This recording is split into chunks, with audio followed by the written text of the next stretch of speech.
Chantez, compagnons, dans la nuit, la liberté vous écoute. Quand ar bartizan et zo bet klevet der e Castellin evit enoori daouzeg résistant FTP ar zed emize brel naontekant pevar da hugen gant an ar Hubert Alamant.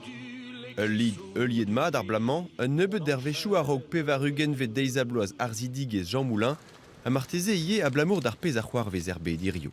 Daou gwell la brez eus hiou en Europe, daou dom chonj kalz ga pez c'hoarvet gwechal, ve begwez c'hoarvet o drou, ma yan traoù giz marin hon, daou dom diwal tout, draz pujad avel tout a bugalz, la daolet baskoul, la dra pet gwez c'hoarvet o benhoa soas.